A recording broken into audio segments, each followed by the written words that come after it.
Hi everyone, hope you are doing well. In this video, we are going to set up a Java backend.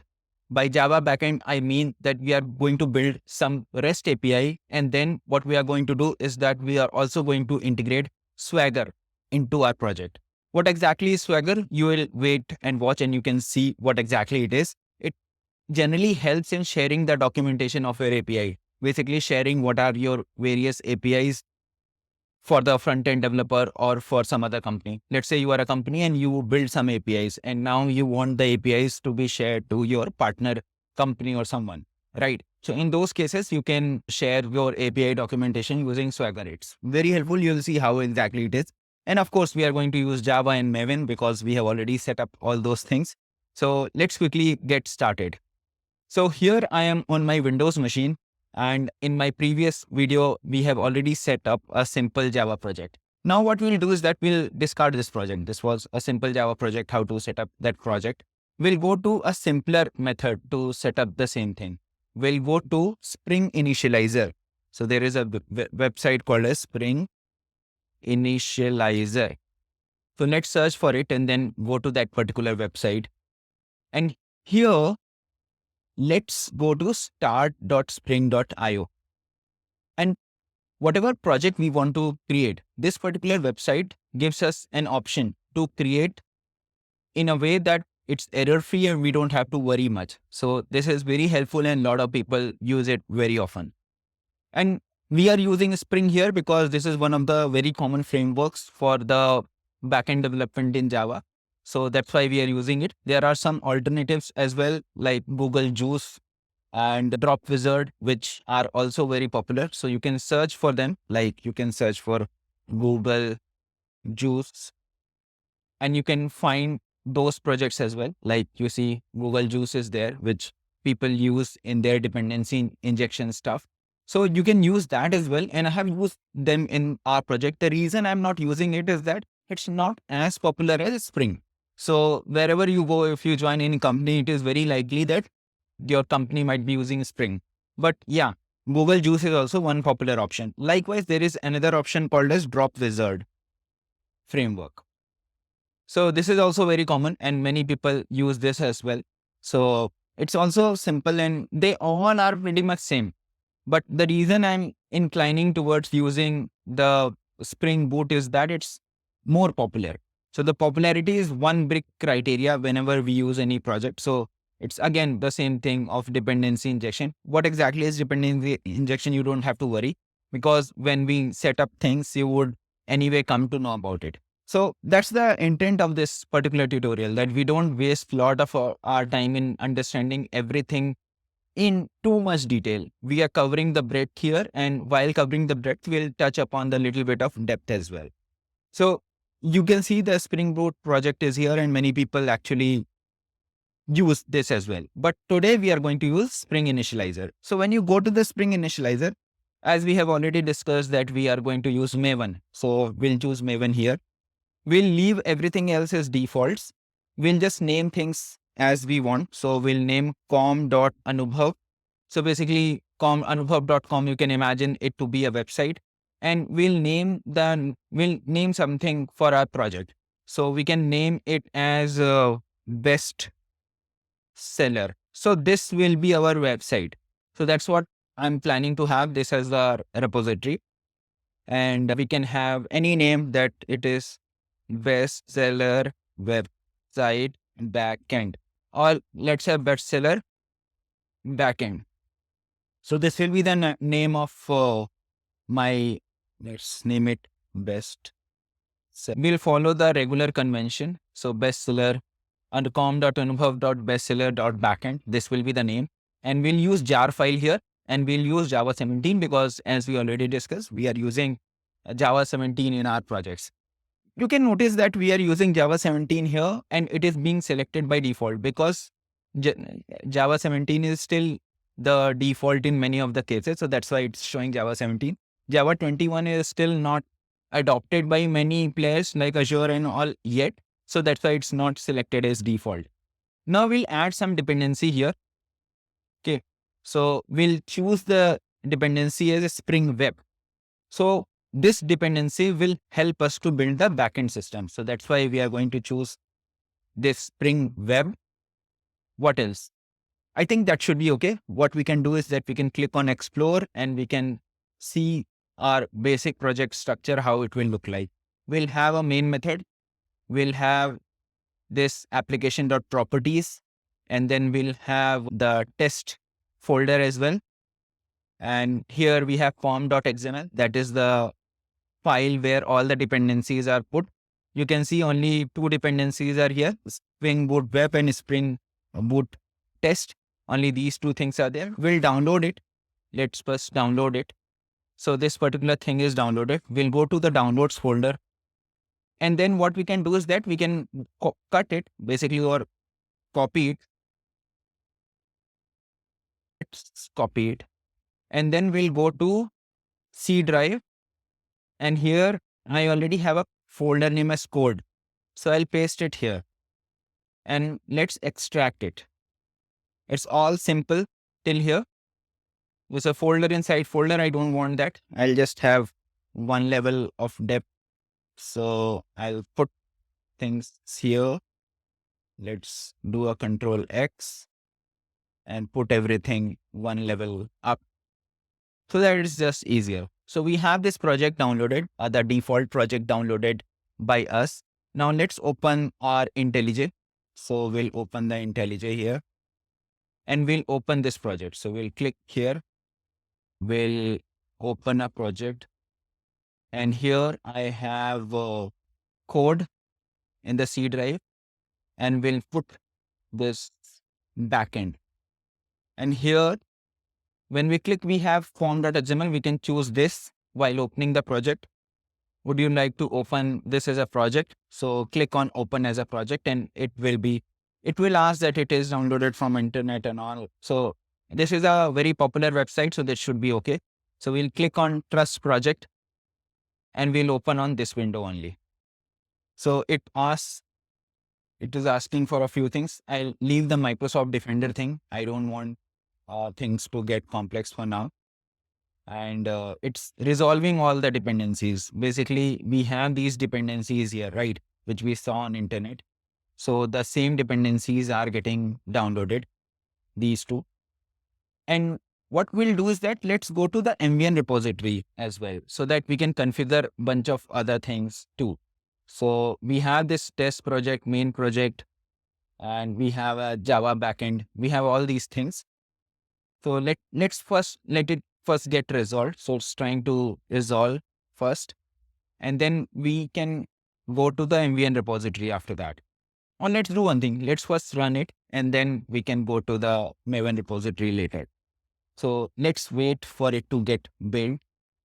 Once the things get built, what you can do is that you can click on this Maven and click on this reload all projects. So here it should show that everything is green now. Green means everything is okay. Click on this again and you will have this project which is compiled fine.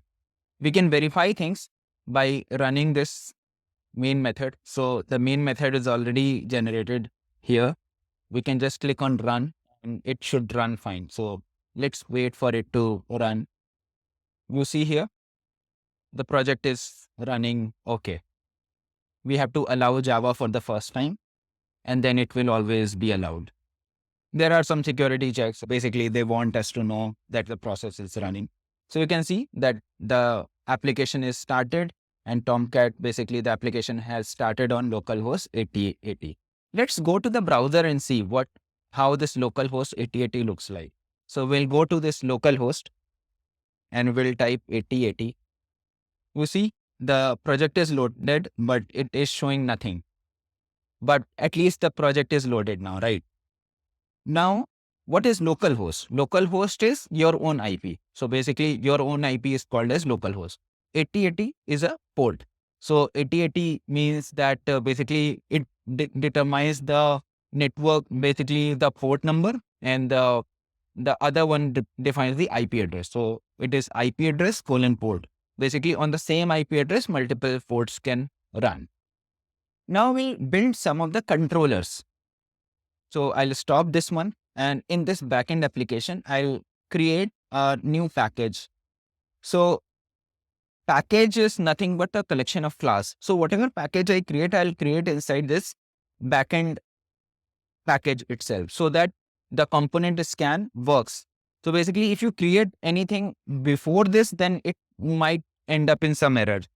So whatever you do, you have to make sure that you are inside the backend folder. If you are one step behind, then sometimes these Spring Boot applications do not work because the scanning happens only within this backend project. And there are ways to make it work, but we want things to be simple for now. So I'll have some controller, and here I'll create a controller. So controller is a way in which you can get a request from the client and then process it and then give it to the back to the client. Basically, the server has a controller. Basically, there is a concept called as model view controller. You can read about it, but a little bit information about it is that the controller is helpful to get a request from the client, not processes, basically get a request from the client and then give the response back to the client. So that's the responsibility of the controller. Then we have a view. View is a part which is responsible for showing the data to the client. And then we have model, which is the data part. So that's a very high level view of the model view controller pattern. You can read more about it, but that's the max which is needed. That's just a conceptual idea that the controller is responsible only for the request and response. So I'll create a new class and I'll call this as a health check, so that this will help us to know whether our server is okay or not. So here in the health check, what we'll do is that, let me make it big enough, right? Not sure why I did not do it earlier. And I'll make it as REST controller. So this is the annotation. How I came to know, there is no other way than to go to the public doc and know about it. But it is a common known thing. You just search on internet and you will come to know. Otherwise, you can refer to my video and you will be good. So this is the REST controller. And then in the REST controller, you can give some path as well. You can give something like request mapping. And then here you can give path as health check. And here you can give something like public string health is fine. Basically, just to make sure that our controller is running fine or not. And here you can have something like @get mapping. And here you can give /. And in the return, you can give I am working fine. So basically, it's just a method where you are just returning that it is working fine. The way the URL will work, it will be localhost /health check and then the /. Basically, this particular / gets appended to the health check. And this method will be called and you will see I am fine being returned from the server back to you. So that's how it will look like. Now let me do one thing. Let's run it again and then we'll see what data is being returned to the client, right? So I'll go to this backend application and I'll run this project again. So let's see when the project runs, how it looks like. You can see that the project is running. Now I'll go back to my browser and here the URL will be /health check /. Let's see.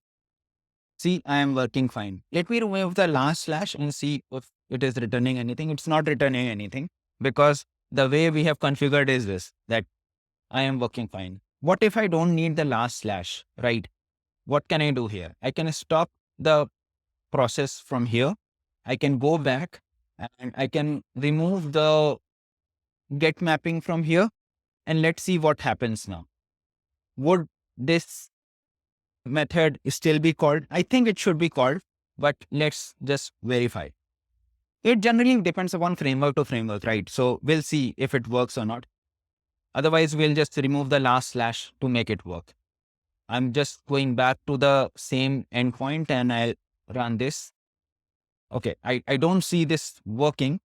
So then what can we do is that we can have something like get mapping here.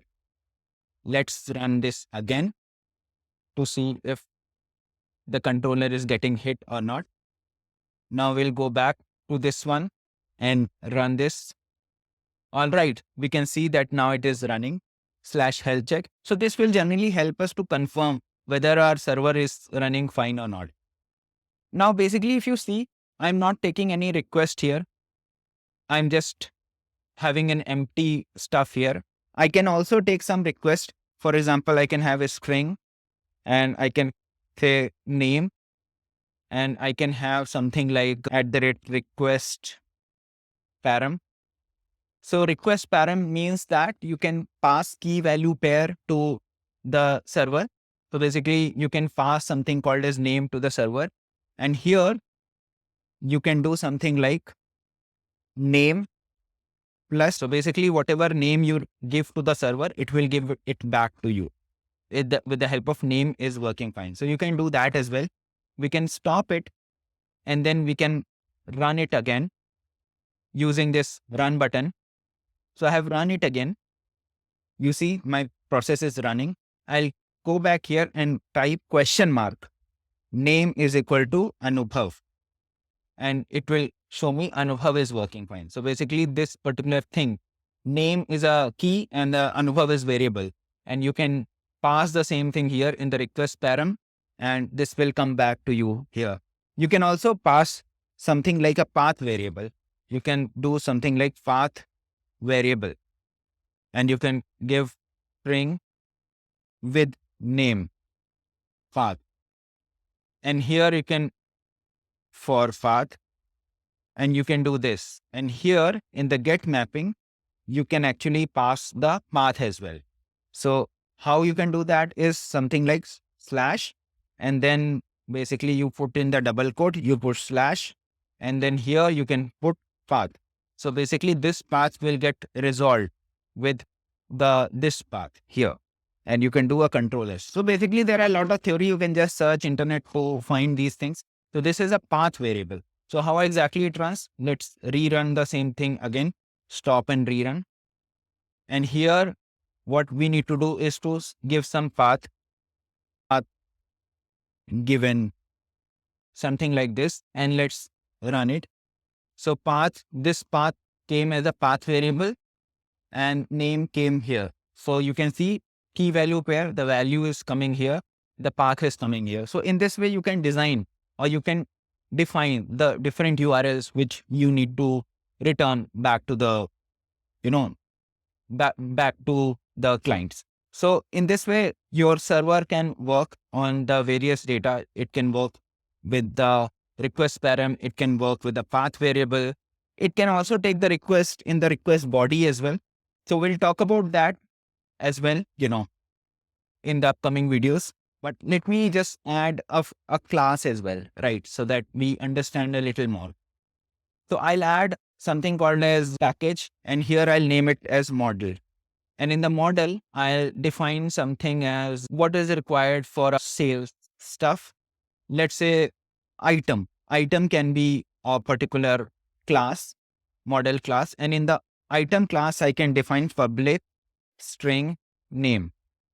So I can define something as item name. It could be table, chair, etc., which is needed in the e-commerce platform, right? And in the health check, what I can do is that instead of returning a string, string anyway I'm returning, I'll create one more controller and here I'll do item. I'll just return an item instead of returning the string, get item. And here I'll just import what is needed. And here I'm just going to return. Let's first create an item. Item is equal to new item. Item dot name is equal to, we can take name in the request param, just like we took the name from here. So I'll just copy this stuff here. I'll paste. And here in the get mapping, I'll name it item. And here I'll give the name as this, and then I'll return the item.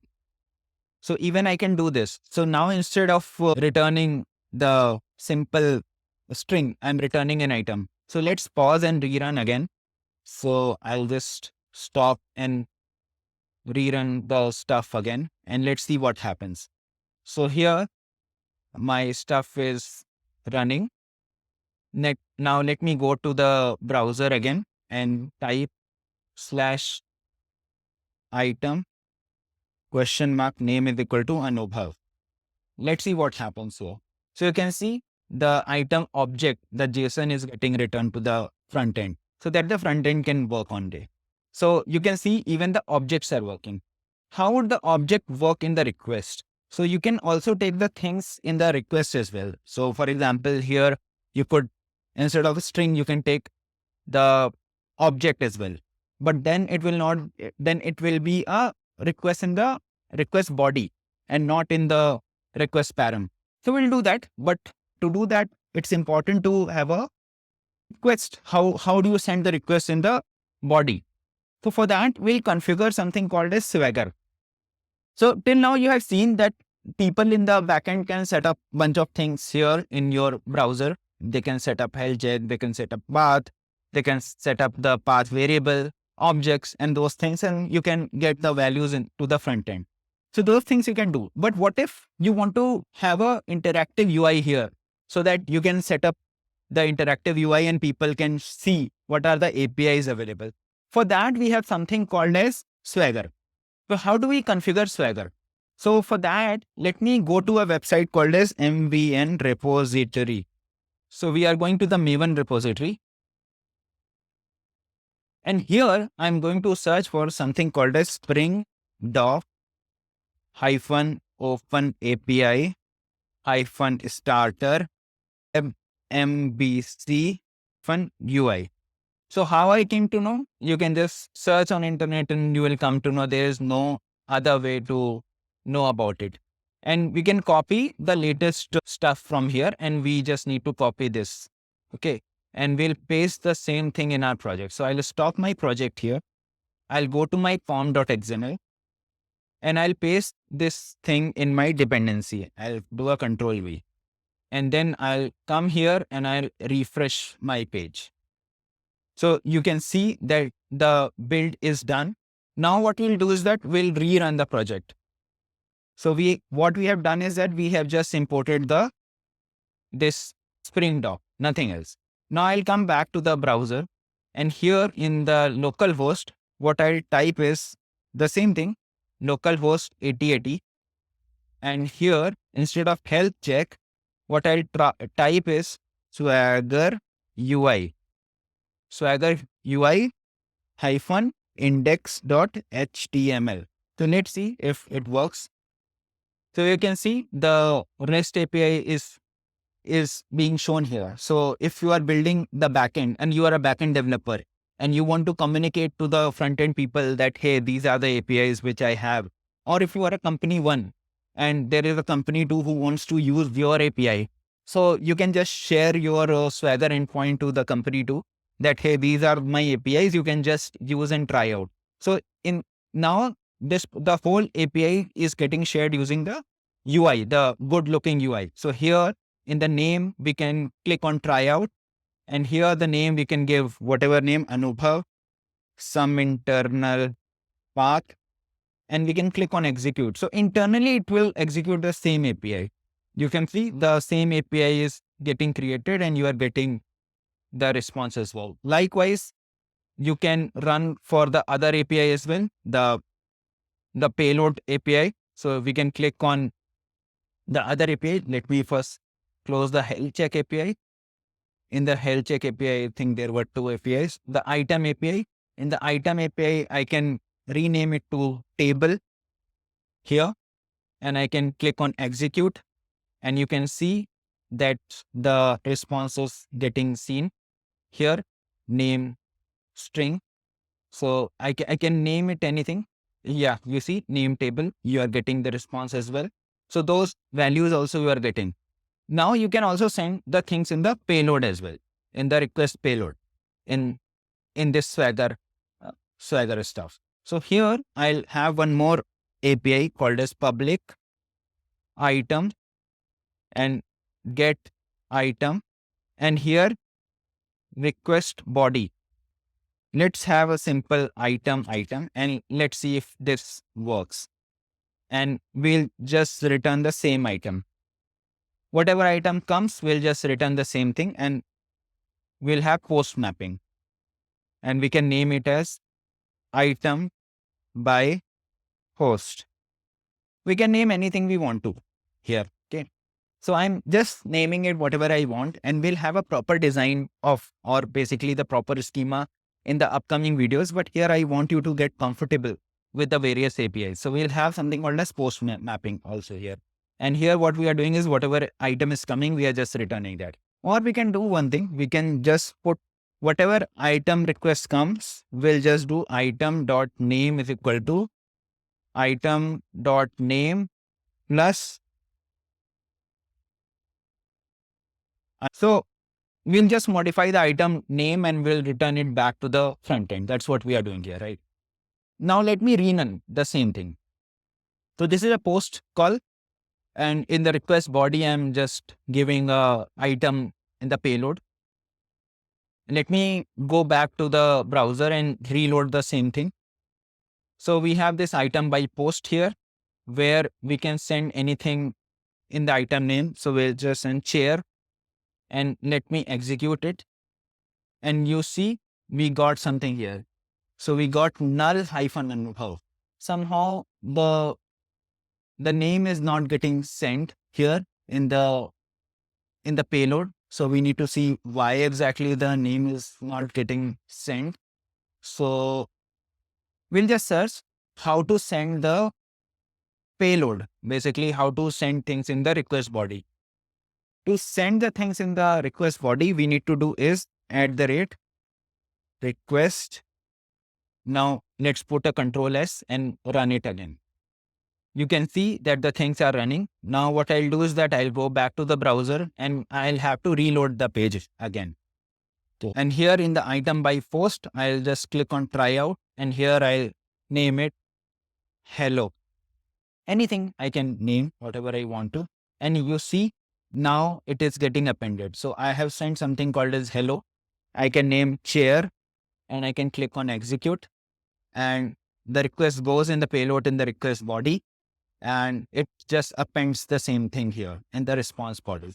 So this also works fine. So this is a very good way of sharing the API schemas. So yeah, that's it from my side for this video. I think this video was helpful for you to understand how things work and how to set up the REST API, how to set up the health check endpoints. So I have built the whole Spring Boot project here, and you can follow the steps one by one, and you will be able to set up the steps. You have seen how to set up a REST controller. You have seen how to set up the models, and you have some REST API being set up here. And then you are able to basically check out the endpoints using the Swagger as well. In the upcoming video, I will help you understand how to upload this whole project into Git. So basically we'll set up everything on GitHub, and then in the further next videos, I'll help you understand how to have a pipeline, so that what will happen is that whenever you commit a code, your changes will be deployed to Azure. So all these things are going to come in the upcoming videos. So then we'll have a basic framework ready, and we'll keep on making the code changes so that you can understand the whole flow. So I hope this video was helpful for you. This video became a little longer, but I think this video would be very helpful for you to understand the whole end-to-end flow. So yeah, that's it from my side for this video. Till the next time, bye.